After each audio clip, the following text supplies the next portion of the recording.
2016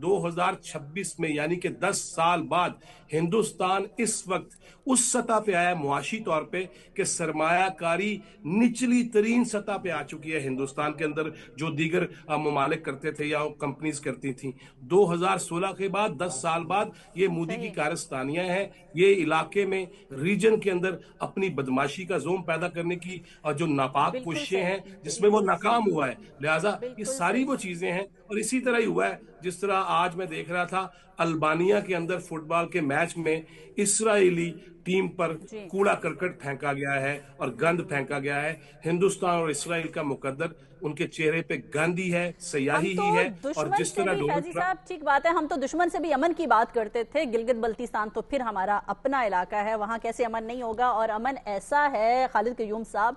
کہ تبدیلی کی باتیں سنتے تھے، کوئی لوگ کرتے تھے، لیکن تبدیلی ہم نے اب دیکھی ہے کہ جس طرح سے عوام آزادی سے اپنی مرضی سے خود آ رہی ہے جلسوں میں اور خود پارٹیسپیٹ کر رہی ہے یہ کیمپین میں، یہ ایک اور اس کے علاوہ ہم دیکھیں کہ یہ ساری پارٹیاں وہاں پہ پہنچی ہوئی ہیں کیمپین کرنے کے لیے، ساری پارٹیوں کے لیڈرز وہاں پہ موجود ہیں، ہم نے کسی کو ایک کو دوسری پارٹی پہ کیچڑ اچھالتے نہیں دیکھا ہے۔ سب سے بڑی تبدیلی تو یہ ہم نے دیکھی ہے، کوئی کسی کی برائی نہیں کر رہا، ہر بندہ یہ کہہ رہا ہے کہ آپ ہم پہ ٹرسٹ کریں، کارکردگی کی بیس پر ہمیں ووٹ دیں، اور جس کو آپ بہتر سمجھتے ہیں نا اس کو آپ اپنی مرضی سے،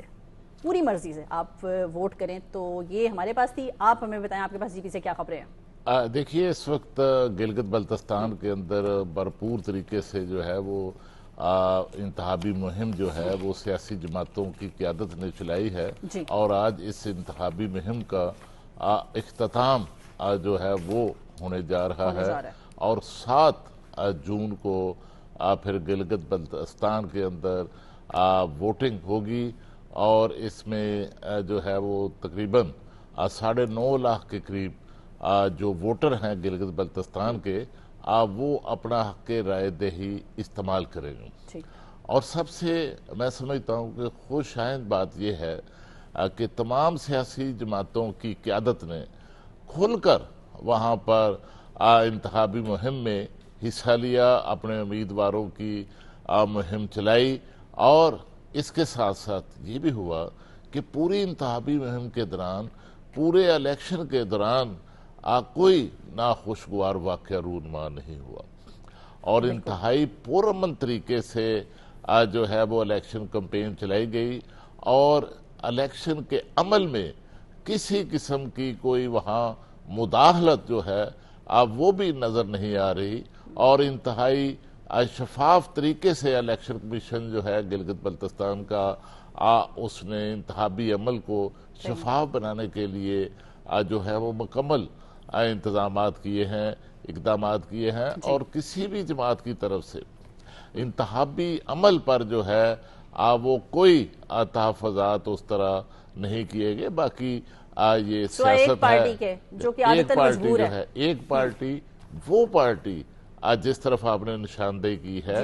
وہ اعتراضات کر رہی ہے، وہ تحفظات کا اظہار کر رہی ہے، جس نے پچھلے جو الیکشن ہوئے تھے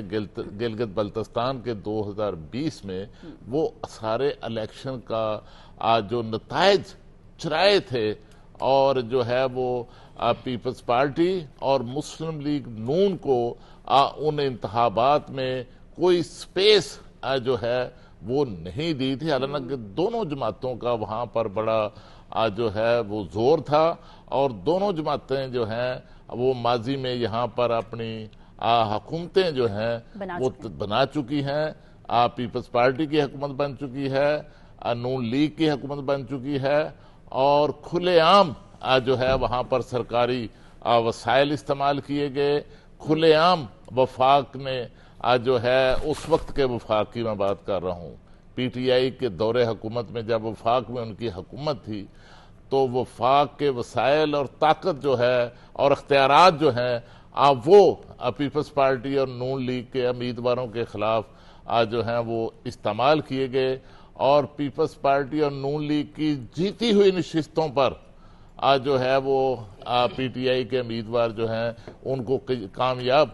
قرار دیا گیا۔ اس وقت تو دیکھیے کہ ایسی کوئی صورتحال نہیں، اور ساری جماعتیں جو ہیں وہاں پر کھول کر اپنی انتخابی مہم جو ہے اب وہ چلا رہی ہیں، اور اس حوالے سے کوئی کسی قسم کی وہاں پر رکاوٹ نہیں ہے اور کوئی شکایت نہیں ہے. کوئی الیکشن کمیشن جو ہے اس میں کوئی کسی جماعت نے کوئی شکایت نہیں دی، اور کوئی اس حوالے سے جو ہے وہ کسی نے کوئی اعتراضات جو ہیں وہ نہیں کیے. اور ایک اچھا الیکشن جو ہے میں سمجھتا ہوں کہ ایک گلگت بلتستان کا جو انتخابی اور سیاسی عمل ہے وہاں پر مسلم لیگ نون کی حکومت جو ہے وفاق کے اندر ایک نئی تاریخ جو ہے وہ رقم کرنے جا رہی ہے. اور سب سے بڑھ کر دیکھیے کہ جماعتیں جو ہیں سیاسی جماعتیں اپنے اپنے بیانیے کو لے کر اپنی انتخابی مہم چلا رہی ہیں. اور نون لیگ کی طرف سے نون لیگ جو ہے وہاں پر نون لیگ نے ڈیلیور کیا ہے، اور نون لیگ اپنا جو ڈیولپمنٹ کا بیانیہ ہے گلگت بلتستان کے اندر بلکہ پورے ملک کے اندر اگر آپ دیکھیں تو نون لیگ ہمیشہ جو ہے وہ کارکردگی کی بنیاد پر اقتدار میں آتی ہے. اور گلگت بلتستان کے اندر آج جو سب سے زیادہ آج تک وہاں ڈیولپمنٹ ہوئی ہے، وہاں ترقی ہوئی ہے، میاں محمد نواز شریف کے دور میں ہوئی ہے اور انہوں نے بات بھی کی ہے اور گلگت دور بلتستان والے بھی ہوئی ہے. اور وہاں دیکھیے کہ جو سڑکوں کا گلگت بلتستان کے اندر جانا بڑا دشوار گزار راستوں سے جانا پڑتا تھا، اور نواز شریف صاحب کی وزارت عظمیٰ کے دور میں وہاں پر آج جو ہے وہ state of the art Gilgit Skardu road جو ہے. اگر میاں محمد نواز شریف کی بنائی ہوئی سڑکوں کو وہاں سے ہٹا دینا تو گلگت کا نام بھی لوگ بھول جائیں گے، کسی کو یاد بھی نہیں ہوگا، کون جائے گا پھر وہاں پہ. احمد عبرائد صاحب، ساری دنیا دیکھ رہی ہے، بڑے بڑے جلسے جلوس ہو رہے ہیں، پی ٹی آئی والے وہاں پہ پہنچے ہوئے ہیں اور کیمپین کر رہے ہیں، اس کے باوجود وہ اپنا رونا رو رہے ہیں اور پہلے سے یہ الزام لگا رہے ہیں کہ ہمیں کیمپین نہیں کی جا رہی، جبکہ دنیا دیکھ رہی ہے آپ کیمپین کر رہے ہیں. اس کا مطلب ہے کہ آپ پہلے ہی ہار مان گئے ہیں، آپ کو پتا ہے کہ ہمیں کوئی مطلب عوام نے تو ریجیکٹ کر دیا ہے، ابھی سے ہم رونا شروع کر دیں کہ ہمیں کیمپین نہیں کرنے دی گئی. اور دوسری بات، یہ اپنی روش برقرار رکھے ہوئے ہیں ہمیشہ کی طرح، اب دوبارہ سے گلگت بلتستان میں بھی امن خراب کرنے کی کوشش کر رہے ہیں، کیا کہیں گے آپ؟ جی بسم اللہ الرحمن الرحیم. دیکھیے سب سے پہلے تو گزارش یہ ہے کہ میں تھوڑی سی توثیق یہ کرنا چاہتا ہوں کہ ریاست پاکستان کے دستور اور الیکشن ایکٹ کے تحت یہ پارٹی نہیں ہے، لہذا ان کو ایک پارٹی کہنا میں نہیں سمجھتا یہ درست ہوگا. یہ ایک آزاد لوگ ہیں اور یہ آزاد حیثیت میں وہاں پر الیکشن لڑ رہے ہیں، اور جو رجسٹرڈ پارٹیز ہیں وہ دیگر دوسری پارٹیز وہ الیکشن لڑ رہی ہیں. جہاں پر سابق وزیر اعظم محمد نواز شریف نے اپنی پارٹی کو لیڈ کیا، مسلم لیگ نون کو، اور پاکستان پیپلز پارٹی کو ان کے چیئرمین بلاول بھٹو زرداری صاحب وہ وہاں پر اپنی بہن کے ساتھ جو کمپین کر رہے ہیں. استحکام پاکستان پارٹی بھی ہے، اس طرح اور بھی مذہبی پارٹی بھی الیکشن وہاں پر لڑ رہی ہیں. تو یہ دیکھیے کہ وہاں پر ایک سب کو پورا موقع دیا گیا ہے الیکشن کنٹیسٹ کرنے کا، الیکشن لڑنے کا، جس طریقے سے بڑی تفصیل کے ساتھ فیض صاحب نے بتایا اور چوہدری صاحب نے بھی یہ بات بڑی کلیئرٹی کے ساتھ کی کہ وہاں پر ایک پوری لیول پلینگ فیلڈ ہے اور کسی قسم کا جو تنازع ہے وہ اب تک سامنے نہیں آیا ہے. اب یہ دیکھیں میڈم کہ یہ آپ نے بالکل یہ بھی بات درست کی کہ یہ پہلے سے ہی ہار ماننے کے مترادف ہے. اب یہ دیکھیں کہ یہ کرتے کیا ہیں یہ لوگ، یہ تھوڑا سا ڈرامائی انداز میں ایک فلمی سین کریٹ کر کے لوگوں سے ہمدردیاں لینا چاہتے ہیں. وہاں پر اب اس کو جو برسٹر سلمان اکرم راجہ صاحب ہیں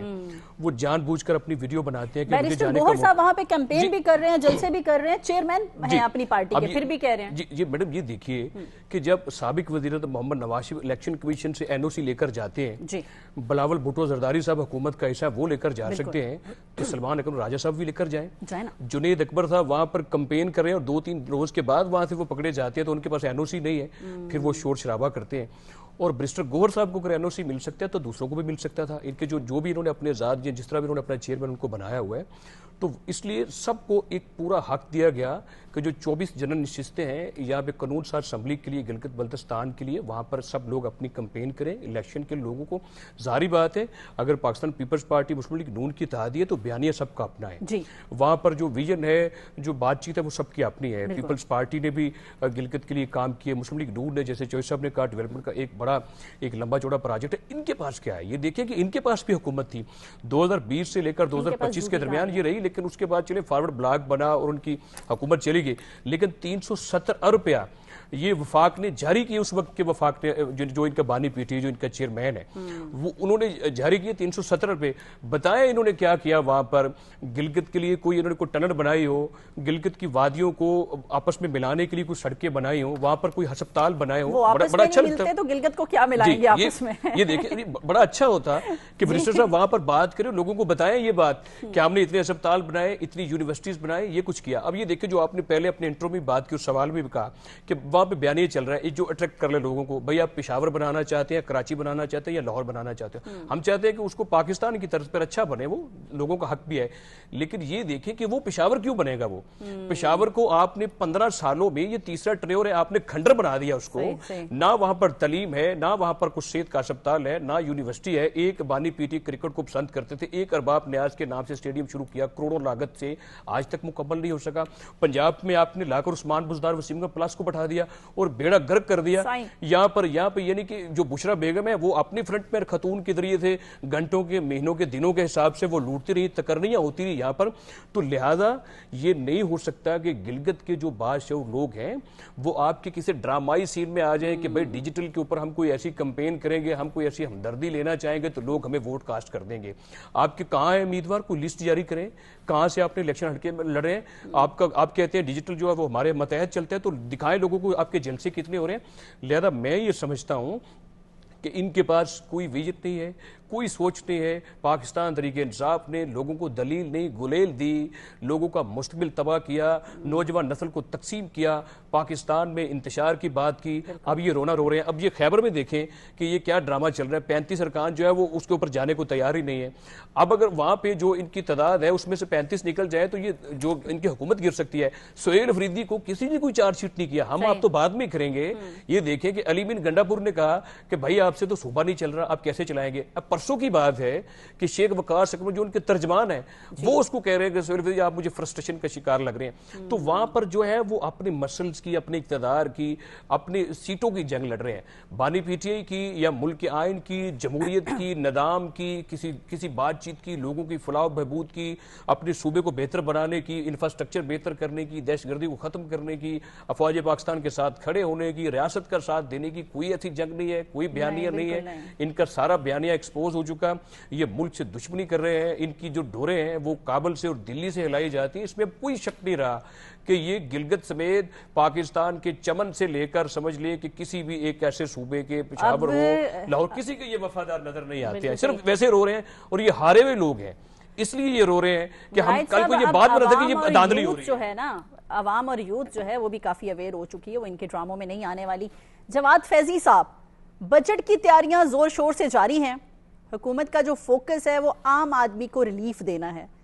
اس سلسلے میں آج وفاقی وزیر خزانہ نے نیوز کانفرنس کی، اس میں فکس ٹیکس جو ہے وہ متعارف کروایا ہے۔ وزیر اعظم شہباز شریف نے بھی واضح کیا ہے کہ ٹیکس کا نظام جو ہے وہ متعارف کروایا جو ہے وہ سب کے لیے ایکول ہونا چاہیے، جو کہ ڈیجیٹلائز بھی ہوگا اور شفاف بھی ہوگا۔ اس سے جو ٹیکس نیٹ ورک ہے اس میں کتنا اضافہ دیکھ رہے ہیں آپ؟ دیکھیے اضافہ ہونا بھی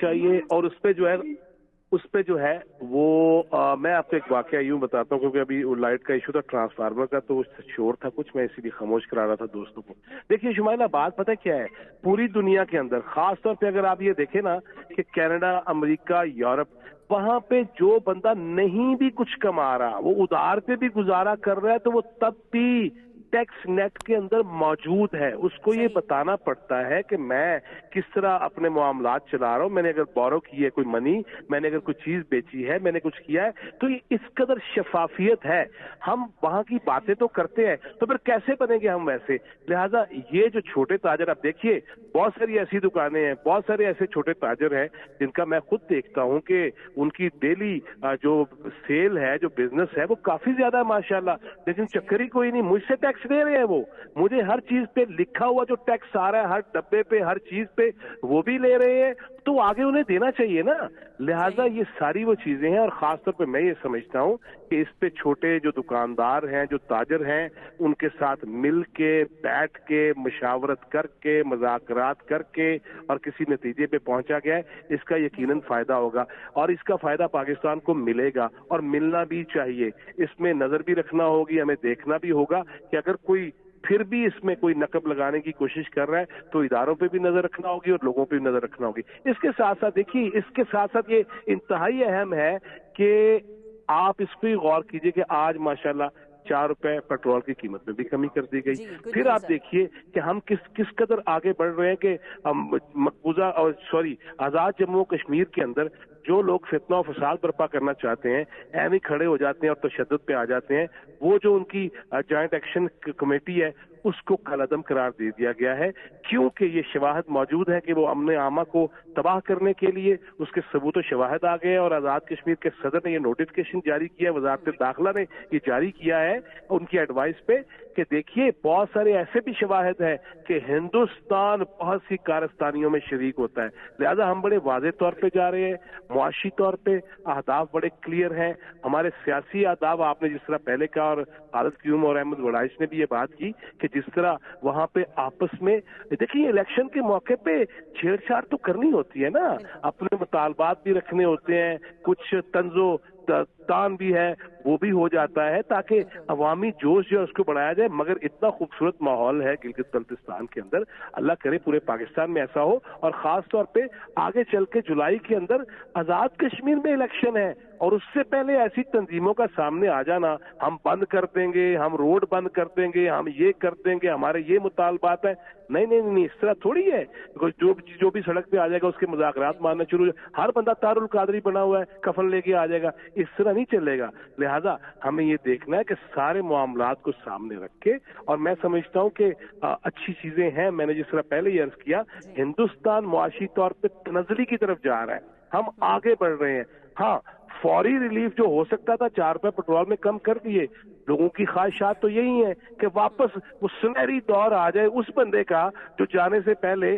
بارودی سرنگیں بچھا کر گیا تھا، کہ جس کو پتا تھا کہ پرائسز کم کرنے سے پاکستان کو دیوالیہ بنانے میں خدا نہ خواستہ کوئی عملی کام ہو سکتا ہے۔ پھر سری لنکا کے صدر سے کیا سیکھ کے آئے، پھر ان کے وزیر خزانہ جو وفاق کے رہ چکے تھے ان کی 2 صوبائی وزرائے خزانہ سے گفتگو، ٹیلی فونک کنورسیشن، وہ بھی سامنے آ گئی ہے۔ لہذا آج بھی لوگ اس چکروں میں پڑ جاتے ہیں کہ ہاں جی وہ دور، اور یار خدا دا واسطہ جی آگے بڑھے۔ وہ تو کہتا تھا کہ اگر ایران پہ حملہ ہو گیا، خود موجود ہے مہاتما نیازی کے الفاظ کہ اگر ایران پہ حملہ ہو گیا تو پھر یوں ہو جائے گا، پیٹرول یہاں تک چلا جائے گا۔ انہوں نے تو بڑی کوشش کی ہے کہ کم سے کم جو ہے وہ معاملات عوام تک جائیں، خود اپنی جو کمر پہ کتنا بوجھ کسا ہے، بوجھ باندھا ہے۔ لہٰذا یہ ساری وہ چیزیں ہیں کہ بین الاقوامی صورتحال میں دیکھنا پڑے گی اور اس کے مطابق چلنا بھی پڑے گا۔ چلے 4 روپے ہی صحیح، میں سمجھتا ہوں کہ زیرہ ہی صحیح، مگر چلے زیرے کا بھی ایک ذائقہ ہے، چکھ لینا چاہیے۔ آگے چل کے مزید بھی کڑائی تیار ہو جائے گی انشاءاللہ، جب پاکستان ثالثی کا کردار بھی ادا کرے گا اور معاملات بھی بہتر کرے گا، اور پھر دیکھیے گا کہ ہندوستان کی سرمایہ کاری کم ہو رہی ہے اور ہماری بڑھتی چلی جائے گی۔ بالکل انشاءاللہ۔ خالد قیوم صاحب، بجٹ پیش ہونے جا رہا ہے، بجٹ کی ہم بات کر رہے ہیں، کسان ہوں، تاجر ہوں، سرکاری ملازم ہوں، سرمایہ کار ہوں، سب جو ہے وہ حکومت سے امیدیں لگائے بیٹھے ہیں۔ آپ کیا سمجھتے ہیں کیسا بجٹ آ رہا ہے؟ دیکھیے، وزیر اعظم پاکستان شہباز شریف کی طرف سے واضح طور پر یہ ہدایات ہیں کہ بجٹ کے اندر جو ہے وہ جو شہری ہیں اور تنخواہ دار طبقہ ہے یا کسان ہے یا مزدور ہیں یا دیگر طبقات ہیں، تمام کے لیے جو ہے پاکستان کے عوام کے لیے جو ہے وہ ریلیف کے اقدامات کی جو کوشش ہے وہ اس کو مد نظر رکھ کر جو ہے وہ بجٹ بنایا جائے۔ اور اس حوالے سے آپ نے دیکھا کہ آج جس طرح ایک بڑا درینہ جو ہے وہ مسئلہ تھا فکس ٹیکس کا تاجر برادری کا، اور یہ جو تاجر برادری ہے پاکستان کی، اس کا جو ہے وہ مسلم لیگ نون کی قیادت اور حکومتوں کے ساتھ ایک بڑا اعتماد کا ایک رشتہ جو ہے وہ ہمیشہ سے رہا ہے۔ اور آج ہمارے جو وزیر خزانہ ہیں ان کی جو مشاورت ہوئی ہے ان کے ساتھ تاجر برادری کے نمائندوں کے ساتھ، تو اس کے نتیجے میں یہ جو درینہ مسئلہ تھا اس کو حل کر لیا گیا، اور جو فکس ٹیکس ہے اس کا اعلان کر دیا گیا، اور اس سے ہمارا جو ٹیکس ریونیو ہے نہ صرف اس میں ایک بڑا اضافہ ہوگا بلکہ ہماری جو ٹیکس نیٹ ہے وہ بھی جو ہے وہ بڑھ جائے گی، اور اس سے جو ہے وہ 20 کروڑ روپے سے لے کر نیچے تک کم تک جتنے بھی تاجر برادری ہے ان کی جو آمدن ہے وہ رکھنے والے ہیں، سیل رکھنے والے ہیں، اس پر جو ہے 25,000 روپے جو ہے وہ فکس ٹیکس جو ہے وہ اس کا نفاذ ہوگا، اور اس سے جو ہے وہ اس نیٹ میں خاص طور پر جو ہے وہ 30 سے 40 لاکھ تک جو تاجر کمیونٹی ہے وہ اس نیٹ کا حصہ ہوں گے، اور اس سے میں سمجھتا ہوں کہ ایک اعتماد جو ہے ایف بی آر کے ساتھ، وزارت خزانہ کے ساتھ جو تاجر برادری ہے اس کا بڑھے گا۔ اور ویسے بھی دیکھیے کہ ہمارا جب سے جو ہے وہ پی ڈی ایم کی پہلے حکومت تھی، پھر دوبارہ وزیر اعظم پاکستان شہباز شریف کی مسلم لیگ نون کی حکومت آئی، تو ٹیکس کے نظام کے اندر جو ہے وہ بڑی اصلاحات جو ہیں وہ متعارف کرائی گئی ہیں، کیونکہ پہلے یہ ہوتا تھا کہ جو بالواسطہ انڈائریکٹ ٹیکسیشن ہے وہ زیادہ ہوتی تھی، اور جو ڈائریکٹ ٹیکسیشن ہے وہ کم ہوتی تھی، تو اب جو ہے وہ بالواسطہ ٹیکسیشن جو ہے اس کو کم کرنے کی کوشش کی گئی ہے تاکہ عام آدمی پر جو ہے اس کا بوجھ کم پڑے۔ اور دوسرا جس طرح فیضی صاحب فرما رہے تھے کہ بانی پی ٹی آئی جو ہیں وہ تو برودی سرنگیں بچھا کر گئے تھے، وہ پاکستان کو دیوالیہ کرنے کی بنیاد رکھ کر گئے تھے، تو ہمارے وزیر اعظم پاکستان شہباز شریف صاحب نے اپنی جو ان کی اکنامک ٹیم تھی اور جو اس وقت اکنامک ٹیم ہے ان کے ذریعے ان کے ساتھ مل کر بین الاقوامی سطح پر جو اقتصادی اور معاشی سفارتکاری ہمارے وزیر اعظم نے کی، اس کے نتیجے میں آئی ایم ایف کے 2 پروگرام ملے، اور پھر جو ڈیفالٹ کے دہانے پر کھڑا کر گئی تھی پی ٹی آئی، اس کو جو ہے وہ پاکستان کو ڈیفالٹ سے بچایا، اور اب پاکستان جو ہے وہ گروتھ کی طرف بڑھ رہا ہے۔ اور دیکھیے کہ یہ جو رواں مالی سال ہے، اس رواں مالی سال کے پہلے 9 ماہ میں پاکستان کا جو کرنٹ اکاؤنٹ ہے وہ سرپلس میں رہا، جبکہ پی ٹی آئی کا دور حکومت جو تھا اس میں پاکستان کا جو کرنٹ اکاؤنٹ خسارہ تھا وہ 17.5 ارب ڈالر تک جو ہے وہ پہنچ چکا تھا، اور پاکستان کی معیشت جو ہے وہ ایک شدید دباؤ کا شکار تھی۔ اور اس وقت دیکھیں کہ پاکستان کی اس وقت سٹاک مارکیٹ جو ہے وہ انتہائی نچلی سطح تک چلی گئی، اور اب دیکھیے کہ ہماری سٹاک مارکیٹ جو ہے وہ بلندیوں کو چھو رہی ہے، اور اس وقت پاکستان کی سٹاک مارکیٹ جو ہے اس کا جو 100 انڈیکس ہے، شیئر انڈیکس ہے، وہ 1,72,000 جو ہے وہ انڈیکس تک جو ہے وہ پہنچ چکا ہے۔ یہ پاکستان کی معیشت پر پاکستان کے سرمایہ کاروں کا، غیر ملکی سرمایہ کاروں کا اعتماد کا اظہار ہے۔ خالد قیوم صاحب، جو اس طرح کی پارٹیاں ہوتی ہیں جو انتشار پھیلاتی ہیں، کیا ان کو بین نہیں ہو جانا چاہیے؟ ابھی جواد فیضی صاحب بات کر رہے تھے، یہ جو ایکشن کمیٹی تھی کشمیر کی، اس کو ان کے وزیر داخلہ نے جو ہے وہ بین کر دیا ہے، جو جوائنٹ ایکشن کمیٹی تھی، کل عدم قرار دے دیا ہے، صرف ان کی حرکتوں کی وجہ سے، کیونکہ پہلے تو وہ احتجاج کرتے تھے اور ابھی جو ہے وہ ملک دشمنی میں سارے انوالو نظر آئے ہیں۔ کیا کہتے ہیں؟ اچھا دیکھیے کہ وہاں کشمیر کے اندر، آزاد کشمیر کے اندر اگر آپ دیکھیں تو وہاں پر جو ہے وہ جو آل پارٹیز کانفرنس ہوئی، جس کے اندر وہاں کی جو حکمران جماعتیں ہیں اب وہ بھی اس اے پی سی میں کانفرنس میں شریک ہیں، اور وہاں کی جو اپوزیشن جماعتیں ہیں وہ بھی تمام جماعتیں جو ہیں وہ اس اے پی سی میں شریک تھی، اور اتفاق رائے سے تمام قیادتوں نے، تمام جماعتوں نے اپنے سیاسی اختلافات سے بلائے طاق ہو کر جو ہے وہ قرارداد کی منظوری دی۔ اور اس حوالے سے جو ہے آپ دیکھیے کہ وہاں پر جو 38 مطالبات تھے ان کے 38 مطالبات میں سے ہمارے جو وفاقی وزراء ہیں اور کشمیر کی جو قیادت ہے اور کشمیر کے جو وفاقی وزیر ہیں، ان کے جو مذاکرات ہوئے ایکشن کمیٹی کے ساتھ، وہ ان مذاکرات کے تحت جو ہے 38 میں سے 35 مطالبات جو ہیں وہ منظور کر لیے گئے۔ اب دیکھیے جو وہ مطالبات کر رہے ہیں، جو اب مطالبہ کر رہے ہیں، پاکستان کے اندر جو نشستیں ہیں مہاجرین کی، جو کشمیریوں کی، آپ دیکھیے کہ جو پاکستان کے اندر 25 لاکھ کشمیری ہیں جن کی قربانیاں ہیں، جنہوں نے وہاں پر جب پاکستان میں منتقل ہوئے وہ کشمیر سے، جموں سے، تو اس وقت جو ہے ان کی قربانیاں جو ہیں اتنی زیادہ تھیں. وہ قربانیاں ہمارے سامنے ہیں، لیکن اس وقت جو تھا وہ joint action committee Azad Kashmir کو کالعدم قرار دے دیا گیا تھا، تو میں نے کہا وہ تو میں آپ کو بتا دوں کہ ایسی پارٹیوں کو کالعدم ہی ہو جانا چاہیے. وڑائچ صاحب، ٹرمپ بھی پاکستان کی تعریف کر رہا ہے اور وہ کرتے ہی رہتے ہیں جب بھی ان کو موقع ملتا ہے. آج جس طرح بھارتی صحافی کو منہ کی کھانا پڑی اور پیوٹن نے بھارت کو جس طرح سے آئینہ دکھایا، وہ کہتے ہیں نا کہ ہن آرام ہی، پھر بھی بھارت کو آرام کیوں نہیں آ رہا؟ جی دیکھیے کہ آرام تو ان کو نہیں آئے گا. اس کی وجہ یہ ہے کہ پاکستان کی جو افواج ہے انہوں نے ان کو ایک رسوائی والی اور ذلت امیز جو شکست دی، اور پاکستان مارکا حق میں جو فتح یاب ہوا. اب وہ ایسے ہے کہ وہ دشمن اپنے زخم کو خود ہی چاٹ رہے اور اس کے دل سے وہ بات جاتی نہیں ہے جو اس کے دل میں وہ زہر ہے. اب وہ اگلتا رہتا ہے لیکن کر کچھ نہیں سکتا، کیونکہ اس کو یہ سمجھ آ گئی ہے کہ دنیا کے نقشے کے اوپر پاکستان جو ہے وہ ایک بڑا دفاعی طور پر ایک بڑا مضبوط ملک ہے. اب یہ دیکھیے کہ یہ جو یعنی کہ آپ نے آرام کی بھی بات کی، تو ان کو ہلکی ہلکی ڈوز ساتھ ساتھ ملتی رہے تو پھر ان کو سکون رہے گا. اور یہ وہی میڈیا ہے، اگر آپ کو یاد ہو، جس کو ہم اس دوران بھی کہتے رہے جنگ کے حالات میں بھی، کہ یہ نریندر مودی کا گودی میڈیا ہے. اور یہ اس کی گود میں بیٹھ کر، لیکن ایک اچھا کام یہ ہوا کہ اس کی گود میں بیٹھ کر اس کی گود کو اجاڑ دیا انہوں نے. نریندر مودی کی سیاست کو کھا گیا. یہ اس طرح کا وہ میڈیا ایسے کھا گیا. افسوس کی بات ہے کہ گود اجاڑ دی نریندر مودی کی اس کے اپنے ہی میڈیا نے. یعنی کہ اس لیے میڈم کہ وہ اس کو اس راستے پر لے کر چلے گئے کہ جہاں پہ انہوں نے یہ کہا کہ یعنی کہ حالات کو جنگ کی طرف لے کر چلے گئے کہ وار کر دے پاکستان کے اوپر. اب انہوں نے نریندر مودی تھے، اس کے میڈیا نے شر والا کام کروایا اور اس شر کے کام سے پاکستان کے لیے خیر برآمد ہو گئی اور دنیا کے اوپر ہم نے یہ ثابت کر دیا کہ ہم دفاعی طور پر ایک بہت ہی مضبوط ملک ہے. اب یہ دیکھیے کہ جو صدر پیوٹن صاحب ان کے ساتھ بات ہوتی ہے تو وہ بھی ہماری وہی بات کر رہے ہیں جو دنیا کر رہی ہے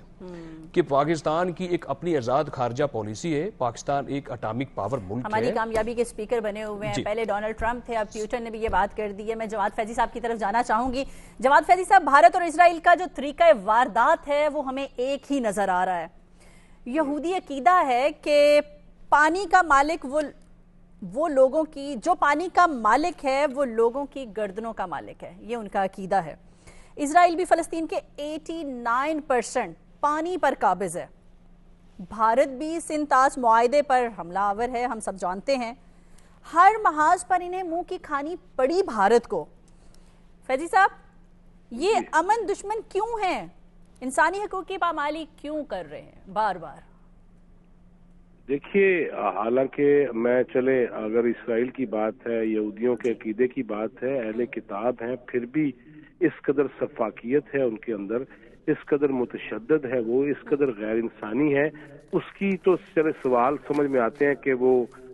جو ہے وہ راہ راست سے ہٹ گئے اور بھٹک گئے اور پھر یہ کر رہے ہیں. لیکن دیکھیے، ہندوستان کی جہاں تک آپ بات کرتے ہیں تو اس دنیا میں جو اللہ تعالیٰ کا ہر مذہب جو تھا، ہر پیغمبر پہ، وہ تو اپنی توحید کے لیے تھا. اور ہندوستان تو وہ جڑ ہے جہاں پہ لات و منات و عزا، کیا بہت سارے نام ہیں جو آن ایئر لیے بھی نہیں جا سکتے کہ کس کس چیز کا بھگوان اور خدا ان کا کون سا ہے. لہذا ان سے تو نیکی کی توقع کرنا، میں سمجھتا ہوں کہ وہ خود اپنے آپ کو عجیب سی کیفیت میں لانے والی بات ہے. آپ نے خود ہی کہہ دیا بے وقوفی ہے. لیکن چونکہ وہ ہمارا ہمسایہ بھی ہے، چونکہ ہم اکٹھے تھے، ہمارا جو عروج تھا، ہم حکمران بھی تھے، اور اس کے بعد جیسے بھی ہوا، جو بھی ہوا، پاکستان بھی بن گیا الحمدللہ اسلام کے نام پہ. اصل ریاست مدینہ کے بعد دوسری ریاست بنی. تو ہمارے جو جذبات ہیں، ہمارے جو عزائم ہیں، وہ تو یہی ہیں کہ امن کا مذہب ہے اسلام، اور آشتی کا مذہب ہے اسلام، اور محبت کا مذہب ہے اسلام. جس مذہب میں یہ کہا گیا ہو کہ ایک دوسرے کو مسکرا کے دیکھنا چاہیے. وہ علیحدہ کہانی ہے کہ ہم کدھر زیادہ مسکرا کے دیکھتے ہیں، اس طرف میں نہیں جاتا. لیکن ہمیں مجموعی طور پہ